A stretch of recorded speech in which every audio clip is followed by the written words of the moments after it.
I prayed to Allah many times. I was at mosque every evening with my new friends that I made in the IRGC after I was released. I would go there and pray to Allah to give me the opportunity, because martyrdom is a ladder that takes you straight to the paradise of Islam. I was miserable. I was suicidal. I had this guilt and shame that I dealt with it constantly because I was never measuring up. I couldn't ever reach the standard that was asked of me as a Muslim. My greatest fear was that if I die without martyrdom, I'm going to be burning, separated from God in hell. Today's guest has lived a life that almost seems impossible. He was born and raised in Iran, grew up believing martyrdom was the highest honor, and eventually served inside the Islamic Revolutionary Guard Corps, the IRGC, the very organization at the heart of the Islamic Republic. He once believed Israel was the enemy. Today, after escaping Iran, he dedicates his life to exposing the regime he once served. Mohamad Faridi, welcome. Thanks for having me. Mohamad, you once wanted to die fighting Israel and the infidels. Today, you're one of Israel's supporters. How does someone undergo a transformation that's dramatic? Great question. The Jewish Messiah touched my life when I was trapped into the death ideology of Islam.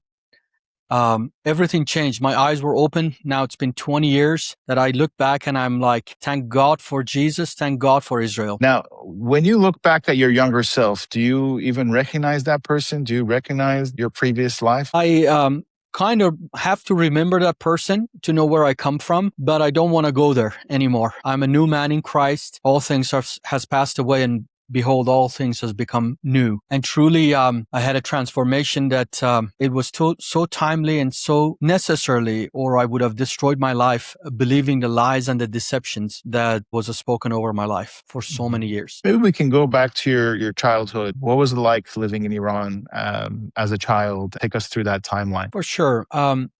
I was born 5 years after the Islamic Revolution of Iran under the Islamic Republic of Iran. Everything we knew at that time was about war, martyrdom, sacrifice.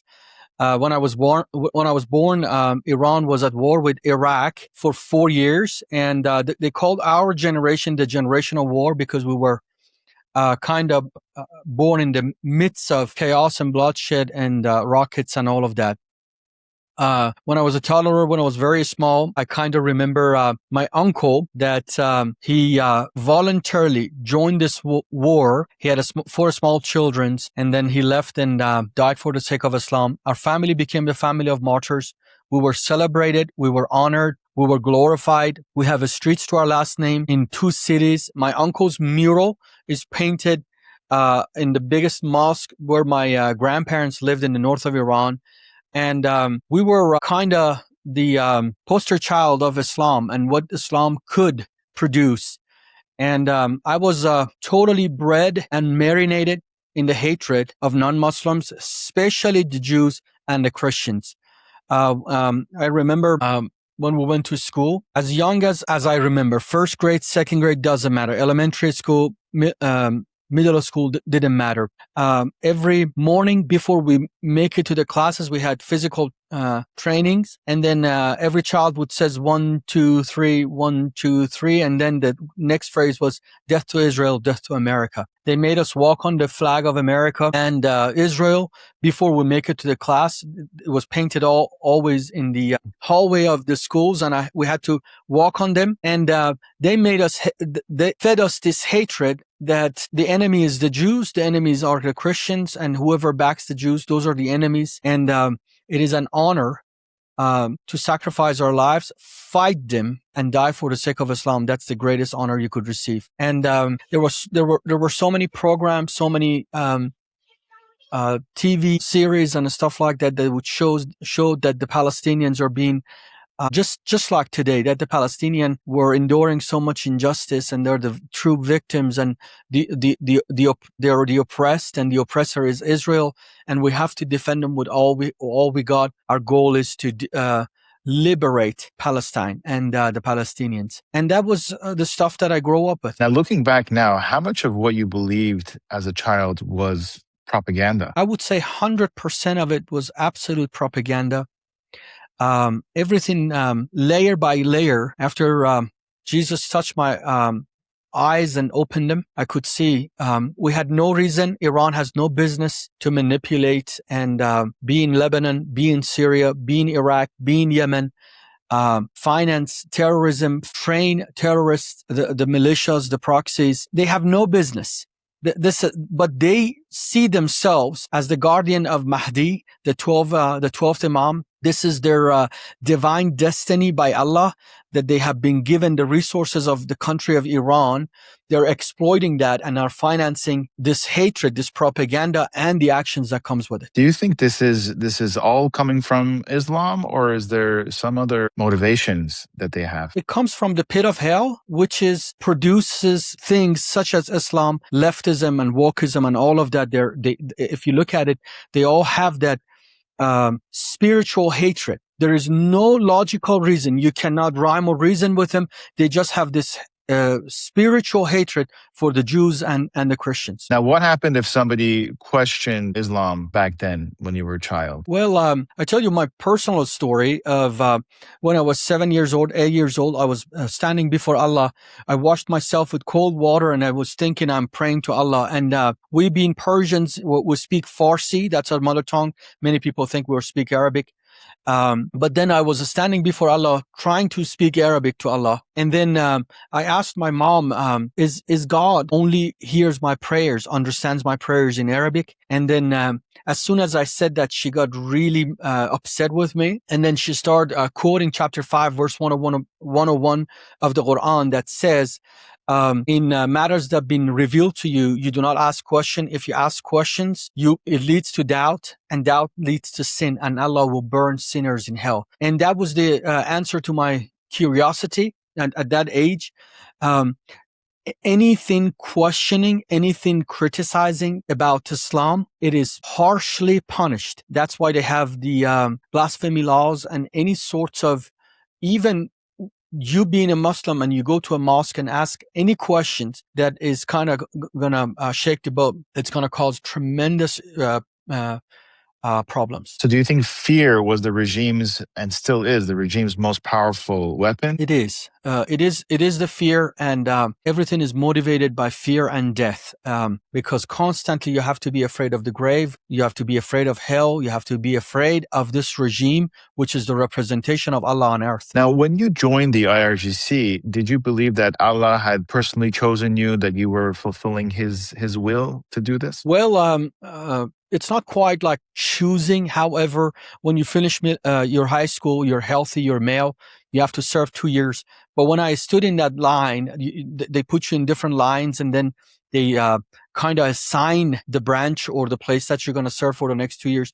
And when they did that, when they pointed up to our line and they said, "This is the IRGC," I thought, this is Allah's destiny for me. I'm going to walk where my uncle and my cousins walked, the sacrifice and the martyrdom. What was it like in the IRGC? What were you doing on a day-to-day basis, and what are your memories of that time? Well, my boot camp was in Midland of Iran, very close to the desert, in the central city of Yazd.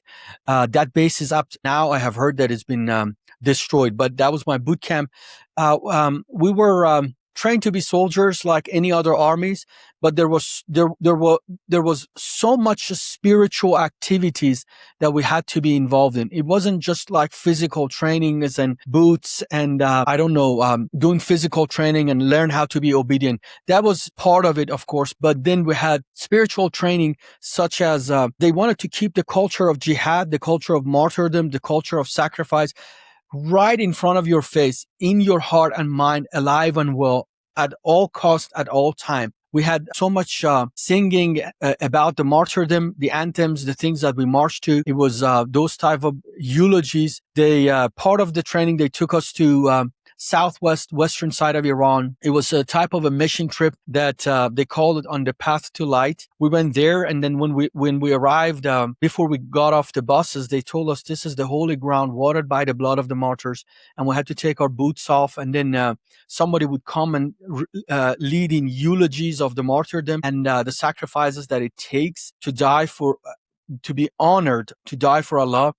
And at night, they took us to a graveyard, empty graveyard, of the bodies of these martyrs that disintegrated, and then they put us in those empty grave at night to fight the fear of death. That was part of the training. And there were so many routines and so many things such as that we had to be involved in prayer. We had to be involved in so many activities that was very, very spiritual. So besides for the physical training, you have also a psychological, spiritual training as well, right? Which is Very probably much. something that other armies don't have. Very much. We had all of that. Yes, sir. Did you hope that, you would be involved in a war so that you could become a martyr? I prayed to Allah many times. I prayed many times. I was at mosque. You have to drag Muslims to go to mosque once a week on Fridays. I was at mosque every evening with my new friends that I made in the IRGC after I was released.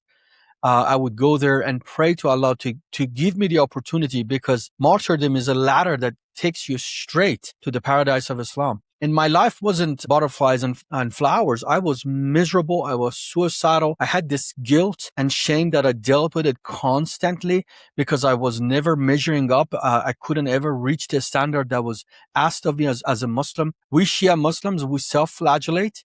We cut ourselves and beat our chests and beat our heads. And then I would go to these ceremonies and beat my chest and get a flag and beat my back and take a sword to my head. I have the scarf on the top of my head, doing all of things to know that I'm pleasing to Allah. I'm approved by Him, but I never came close. And that was my greatest fear, was that if I die without martyrdom, I'm going to be burning separated from God in hell for eternity. Now, what lies about Israel did you completely believe at that point? I know you and as a child, you were marching death to America, death to Israel, but by the time you became an IRGC soldier, what did you believe about Israel? That Israel and the Jews are causing corruption around the world and manipulating everything, and whatever is wrong in the Islamic countries, all of the corruption, all of the injustice, it's because of the Jews. And while the Jews are in the heartland of the one world government of Islam, all of Middle East, you go to Turkey, and then from south, when you go to North Africa, it is like a stain. It is like a defilement of uncleanness that is in the heart of the Muslim world, that because of it, everything, all of the famines we have, all of the dryness, everything that is wrong, it's because as long as this unclean, defiled, spiritual Jews stay there, as long as that stain is there, we're going to have these problems, and they have to be wiped out. This stain needs to be washed off. Those are just a few. I can go hours about the lies that they told us. Now, obviously, you have Jews living in Iran, and decades ago there were many more. The regime would say we don't have a problem with Jews; we just have a problem with Israel. So, are you saying that this is a lie that they're saying? Well, I think there are about 3 or 5 Jews that they live in Iran, the country of 90 million people. How about we all travel and see, as Jews and Christians, go live in beautiful, open-minded Islamic Republic of Iran and see what's going to happen. Is that how things are in reality? Because I don't know. When I was going to middle school, there was an assumption that's not like it is true, that on one street there was a Jew lived. I had to add 2 miles to my walk to not go through that alley, because where the Jew walks, if a Muslim walk, you get unclean, you become defiled. And that was just because an assumption. I was so afraid that I had to add another 2 miles, another 30 minutes to my walk, just to avoid this spiritual uncleanness, that they might have been a Jew lived there, or they own that house, or whatever it is. There is no such a thing as Jews living in Iran as normal people. Chapter 9, verse 29 of the Quran says that if you want to stay a Jew or a Christian in a Muslim Sharia-run society, you have to be paying jizya, the protection tax, and you have to be subdued and feeling humiliated. So you have to crawl on your knees and come and pay this jizya to this Muslim cleric, because they have mercy on you, that they're not killing you. That is chapter 9 of the Quran, verse 29. Everybody could look it up. And that's the status of Muslims and Christians under Islam at best. Now, if you were still serving inside the IRGC today, what would scare you the most? Has the IRGC changed since you served back then? Not much. It hasn't changed as much. IRGC has its proxy and a hand that exports Islam outside of Islam. And I wanted to become part of that. That is Quds forces. That is the part that kind of is in Iraq, in Syria, in Hezbollah, in Lebanon, in other places around the world. And it hasn't changed much. This terrorism machine, this Islamo-fascist Nazism has just grown stronger since I was part of it. Has become more complicated, I would say. Now, you eventually asked an Islamic scholar, how much more do I need to do? Right. What was his answer to you? Yep. I actually traveled to the northeast of Iran, the second biggest pilgrimage site in Shia Islam, which is the 8th Imam, Reza. I went to his shrine, and of course, that was like a huge deal. It's like the place of worship for Shias. People from Afghanistan, Pakistan, Iraq, everywhere come to go to this site. And there are a lot of scholars, well-known Shia scholars that are sitting there. They have dedicated their lives to the cause of Islam and the studying of Islam. And here I finally, after paying and getting in line, finally I get a chance to talk to one of them. And I asked this question from that scholar that day: how much more do I need to do, or is there any assurance? And I need to add this to this. I need a little piece in this, because you would think, okay, Muslims only pray 5 times a day and maybe fast a month in Ramadan, and maybe they go to Mecca once in their life, and that's Islam. Islam is a very complicated ideology that dictates every little details of your life.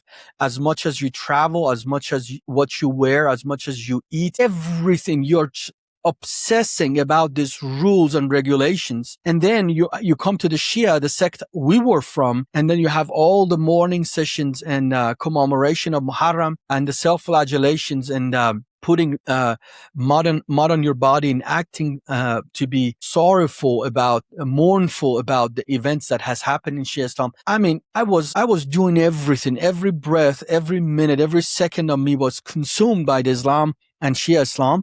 And here I'm in front of this Muslim cleric, and I'm listing this things to him, and he goes, "My son, you haven't done enough. Islam is much more deeper, much more requires of you." And then I kind of was like bothered with what he said. And I said, "How about you? Do you know where you go or what's going to happen to me?" He said, "The Prophet of Islam didn't know. How do I know? Muhammad didn't know what is going to happen to him. How am I going to know?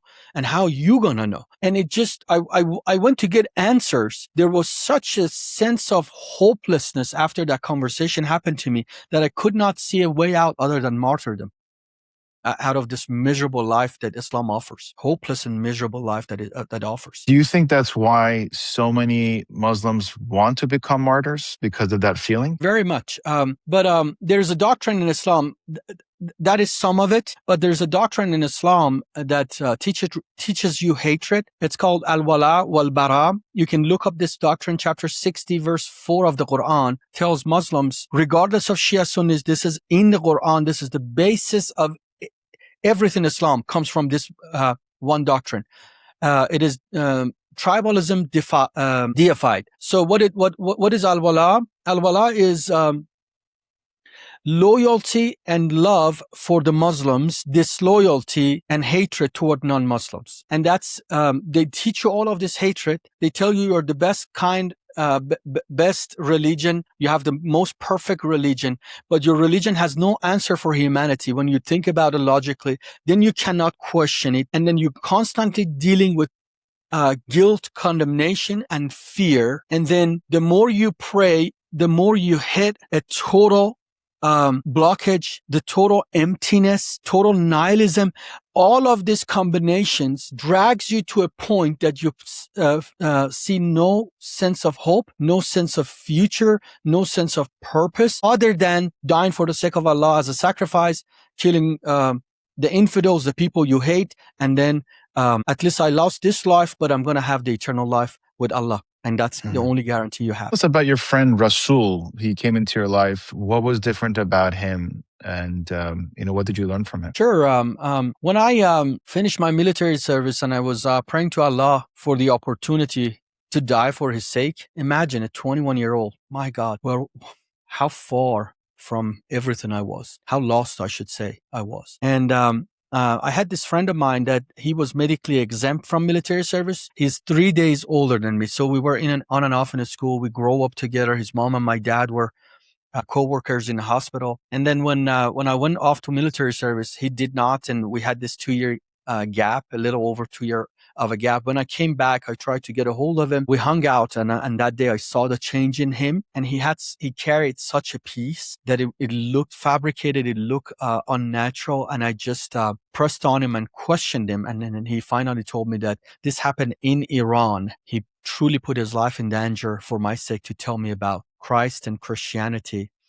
And that day he shared with me that I don't need to be sacrificed. The sacrifice has been already given. And if I just only believe. And the presentation of the gospel that Jesus was beaten, he was bruised, he was cut, his blood was shed, and he gave up his life for me to have eternal life. That is the best thing I've ever heard. Everything I was trying to do as a Muslim, everything I was trying to do. And I was cutting myself, shedding my own blood, beating myself. And I was trying to give up my life as a sacrifice to have eternal life, which wasn't helping. It just caused depression and anxiety and being suicidal. He said it's already, this debt that I was trying to settle, it was already settled with God. And I just needed to accept that. And that's the best thing I've ever heard. That's the best thing I've ever heard. Now, at what age did you convert to Christianity? And how did your family react to that decision? Well, it's been 20 years. I was almost 22 years old, and when I accepted Christ, and I just after that transformation I had, something happened inside of me that I wanted to keep it as a secret, if you would call it. And I knew the cost. I knew what it's going to entail. I knew.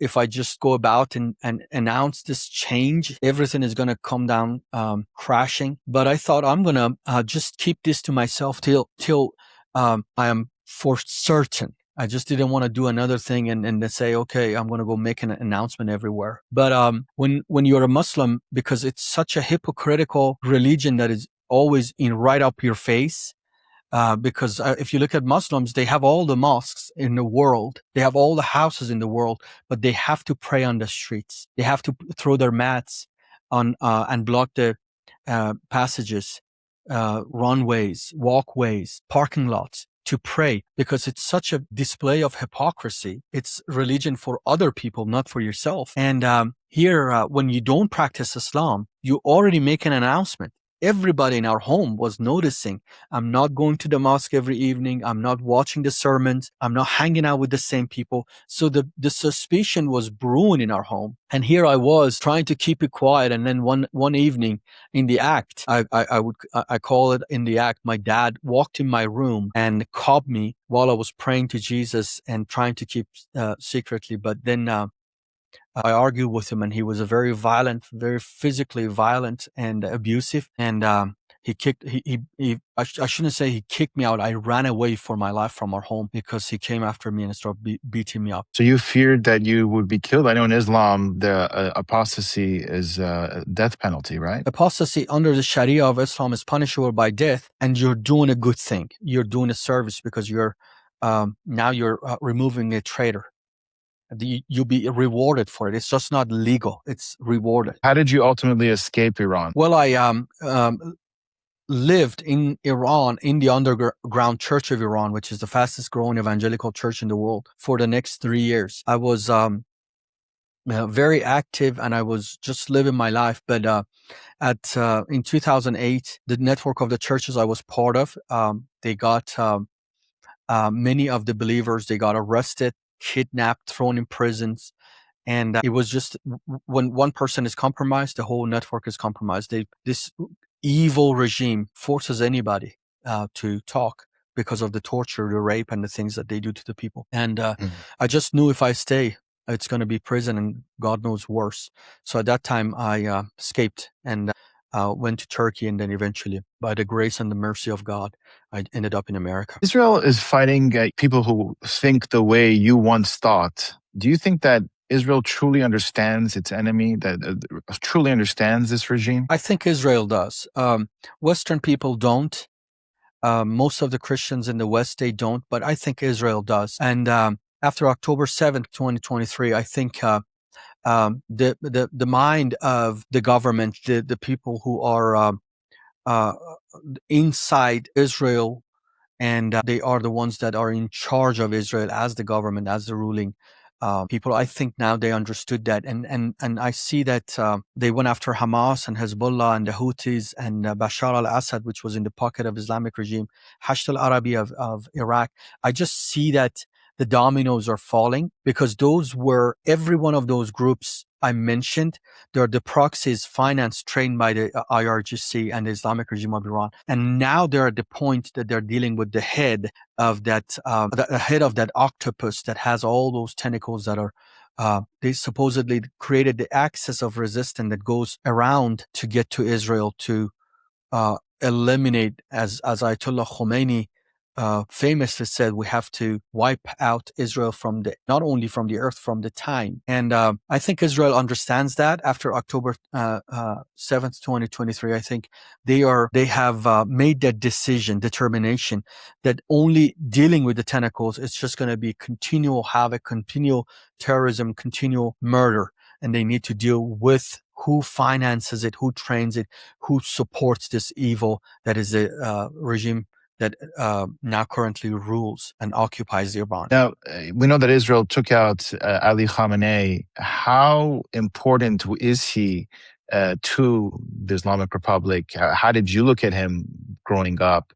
What were your thoughts on that? He was everything. People looked at him as a divine, truly as a divine being, the people who believed.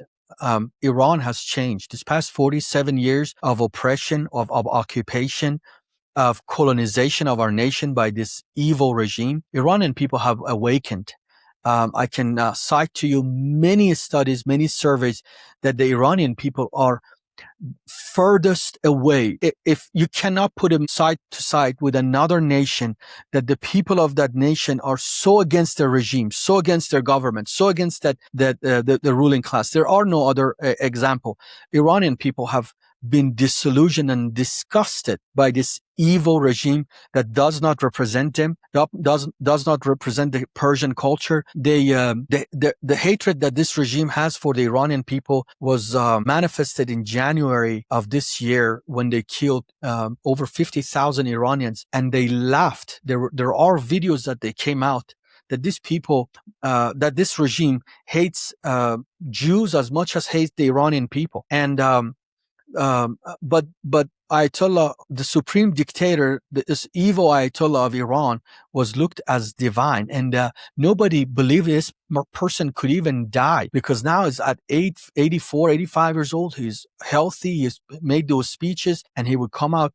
But when finally this dictator was sent to hell, that brought a lot of hope to the hearts of the Iranian people. Do you think that ultimately this regime can be removed? Do you think it's a possibility? 100%. This regime, they're at their end. They're taking their last breaths. We have between America and Israel, they have killed about 50 of them. I would say another 50 of them left that they're now hiding in holes. If they're eliminated, they're done away with, and the Iranian people will take over 100%. They're not as stronger than fascism of Nazis. They're not as stronger than the communists of the Stalin era, and they're not as stronger than anything. This is just an evil regime that has hid itself behind a theocracy. But the Iranian people, they have the determination, and they have chosen that they will not, they will die, but they will not live with these people. You mentioned that the ordinary Iranians are so different than the regime. How do they view Israel and relations with Israel? You can see that in the diaspora, the only people group, you cannot find another people group that when they go out demonstrate, they will carry the flags of Israel. Everyone else is carrying the flag of the fake Palestine and the Hamas. No one, no people group around the world loves and support Israel as much as the Persian people. They just know, they have been awakened, as I mentioned. They know that your hatred for the Jews is hatred for yourself and hatred for anything good. They have realized this. And as a result, when you see the hundreds of thousands of Iranian people who have been in Europe, in diaspora, anywhere in the world, those are the only people that they bring the flag of Israel with themselves to demonstration to show their support for Israel. And many Iranians inside Iran, especially the Christians, love the Jewish people and love the state of Israel. They say, one of their famous slogan is, "Na Gaza, na Lebanon, my life is for Iran. Not Gaza, not Lebanon, my life is for Iran." And that shows their support for, while the genocidal left and the Islamists all over the world, they say from river to the sea, Iranian people say, no Gaza, no Lebanon, we have no business there. Our life is only for Iran. What would a free Iran actually look like? How different would it look like than now? Would you even want to go back and visit maybe? Of course, I would love to go back. We know what a free Iran looks like. This is not an abstract of something that we have not seen. Prior 1979, when the unholy alliance of the left and Islam took over and colonized our nation, Iran looked like a prosperous nation with greatest economy, friendly toward Israel, neighboring countries, and America. El Al flew in 1978. If you look at the flight schedule, El Al flew 18 direct flights from Tel Aviv to Tehran on a weekly basis. 47 years, not one flight. We know what Iran looks like. Iranian people, the Persian people, are hospitable. They're not the enemies of their neighbors. They're not the enemies of Jews. We have a great history, ancient relationship with the state of Israel.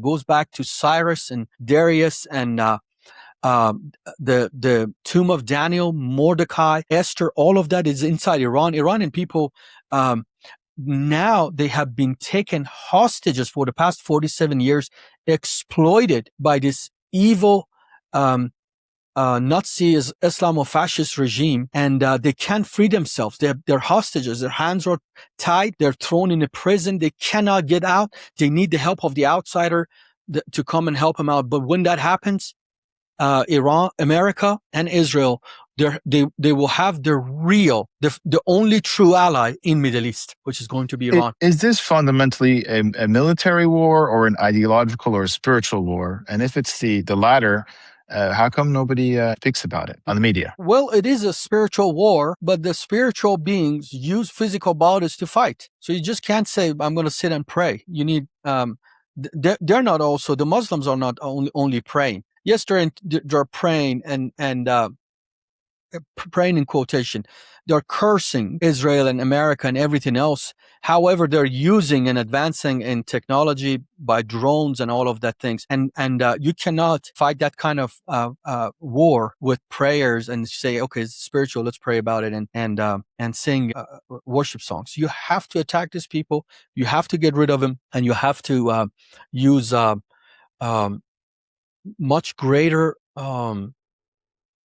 forces, because every time the West shows weakness, these people take that as some sort of a victory that Allah, the spiritual, the world, Allah is giving them. So it is a spiritual war, but not only a spiritual war. The reason why the regime targets Israel is because it's a Jewish state, right? It's not that is the reason why they go after Israel? It is the eschatology of Islam. The Mahdi, their savior, their messianic apocalyptic figure will not come back as long as the Jews exist. You can look this up. It is in black and white in the canon of Islam that as long as the Jews exist, this end will not come.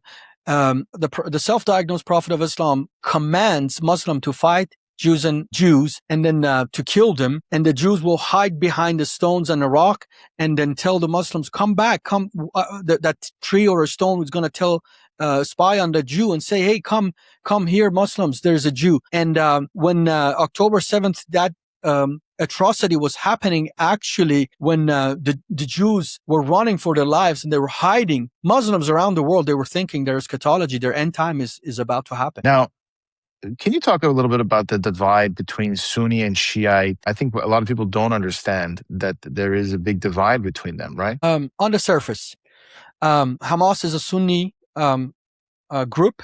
Islamic regime of Iran is a Shia, but they bind together for the hatred of the Jews and Christians. So on the surface, yes, the Shias are the family of the self-diagnosed prophet of Islam, and the Sunnis are the companions. And this infighting is because who is going to be the successor. That's the only difference. But they go to the same God, they go to the same Quran, they go to the same hadiths. Just in who is going to take leadership or the successor of the caliph of the Islamic world. That's the only difference. So the Shia believe that you have to have a blood connection to the Prophet of Islam, but the Sunnis say you don't. And but at the end of the day, they all believe in that eschatology of Mahdi, of that their savior to come back, and everything else is the same. What do you think about the Islamization of Europe, for example, with the migration and things like that? Are they making a mistake, kind of having their countries digging taken their over? graves. The European Christians, they're digging their own graves. They are betraying their own daughters. They're betraying their own the next generation by open borders and inviting us Islam and Muslims to come to their nations. You can see it in every major cities of Europe, such as Paris, London, Frankfurt. You go down that Barcelona, all of those cities, Madrid, all of them have fallen to the hand of Muslims now. And this is I put it always this way: when Islam cannot advance with the sword, because Islam now inherently is weak, because the West holds the technology, holds the armies, holds all the aircraft and industrializations of things. And the Christian West is much stronger. When Islam cannot advance with the sword, it advances with immigration. Now, are people making a mistake saying that this is just radical Islam, just regular Islam is okay, differences in moderate Islam? You think that's a mistake that they're making? That is the greatest false dichotomy, the greatest lie pushed on the Western world and generally speaking, the intellectuals in the West, because we have 14 centuries of Islam. Every place that Islam has been weak, it pretends to be open-minded. It pretends to coexist. It pretends to be part of the society and assimilate. But then when they grow in number, the attitude changes. Now they need halal food and halal stores and food in prison and this and that. And when they grow in number again, it's just a game of numbers. And then when they're the majority, now Christians or Jews have no place, absolutely no place. The very peaceful people, you can look this in throughout the history of Islam. That's been always the case. When the Turks in Asia Minor or prior to Turkey becoming a nation during World War I, Turks, Greeks, and the Armenians lived together for 30 years. Their kids grow up together. And then the moment that the Muslims had the opportunity, they turned over to their neighbors and killed over 1.5 million Christians and the Greeks. That's what Islam is. It's always the game of numbers, the game of opportunities, and there is no such a thing as moderate Islam, or Islam is Islam. Islam in black and white is a religion of conquest. It's a religion that teaches hatred. It's tribalism deified. And at the end of the day, sees the world in two houses, house of Islam and house of war. Wherever Islam doesn't rule is the house of war. They have to take over. And that is a command by Allah to them. And then if they cannot, as I said, they cannot do it by swords. They do it in other means, such as immigration and the jihad of womb. And the Western people, they have told them, you don't want kids. Kids are too much responsibility. Go abort your babies, and then we're going to replace them. We're going to replace them with what? With Muhammad's, with Ali's, with Hassan's, with Hussein's, and before you know it, you're another London, you're another Dearborn, you're another New York, you're another fallen city to the hand of Muslims, and you wonder what happened. The Iranian people have gone through this. We voted our way into this Islamo-leftist utopia, but you never can get out of it. when they get control of it, it is over for you. All the minority rights going to go away. All the women rights is going to go away. Everything good, everything productive, it's out the window. Now you're a hellhole of terrorism and injustice and oppression and so many other things, so many problems. Look at the girls in what happened in London, in England. 250,000 girls, underage girls, they were betrayed by their government and the royal family, and then they were handed over to the Pakistani Muslim. They were groomed and gang raped and sold to all sort of evil things. Would have thought that New York City would have a mayor like Mamdani 20 years ago. Do you think that this is a new trend that we're going to see it more throughout the cities in America? What can be done about this? We Iranians saw this coming. We Persians saw this coming. When we are screaming from the top of our lungs that when you demoralize your societies and you accept sin, all sorts of it, and then you call Islam an ideology of peace, you call it this is another religion, that vacuum is going to be filled. You have a strong religion to fill the heart of a people and keep the society together, or you demoralize the people, you make him that they do not have value for life, for nuclear family, for church, for synagogues. You just demoralize them. They become secular. After secularism is homosexuality, and then who wants to live for homosexuality? Imagine that a society wants to fight that war. No society in the right mind. Look what happened in French Revolution. And then when that vacuum is created, it is just the stages. We saw this coming. You have no sense of purpose. You have no sense of, it is all about materialistic things and better jobs and feminism and homosexuality. Marriage is marriage, love is love. And that vacuum is always going to be filled by a hand of a strong religion such as Islam, which brings that brotherhood, which brings that community, which brings that purpose that my life is always worth more than something than just this materialistic this life only. We saw this coming. Now, I know that you have your own podcast where you speak to people that left Islam to Christianity and things like that. How many of these stories have you come across? And what kind of feedback have you received from your story? It's exciting. It is exciting what is happening. The monopoly of holding the canons of Islam under one language, certain places, has been broken. The wind of internet has blown to the house of Islam, and it is destroying internet and cell phones. I write quite a bit about this on my blogs on our website, and I talk about these things that, again, the West is behind about 10 years. They don't even pay attention to this. When as a Muslim, you wanted to ask a question, you had to go to Imam. You had to have a scholarly education, and it's always in Arabic. Then there's so many barriers so many loops you had to jump through to get your answers that you would be discouraged and you will ever give up. But today, Muslims around the world are watching apologetics, are watching the fallacies, are watching the evil, are watching as ex-Muslims are exposing Islam, just one person to one person. It is not that you have that peer pressure or fear of family, fear of society, fear of the mosque community. They're sitting in their privacy looking at what we're talking about, exposing Islam, exposing the true doctrine of Islam and how destructive this religion and incompatible with anything good it is. And they're looking in their privacy, they're watching these videos, and one after another are leaving Islam, and many of them are finding other religions such as Christianity and much more productive and better religions. So that's a phenomenon I call personally the exodus, the tsunami of the exodus of Muslims out of Islam to the arm of Christ. And it's just a fascinating thing that has never happened in the history of Islam because of what I'm explaining to you, because you could not access this doctrine. But today, because of the internet and cell phones, we have made a tremendous impact in places that no missionaries, no Christians, or no other people have influence. Mohamad, I really appreciate this conversation. I loved hearing your story and your thoughts.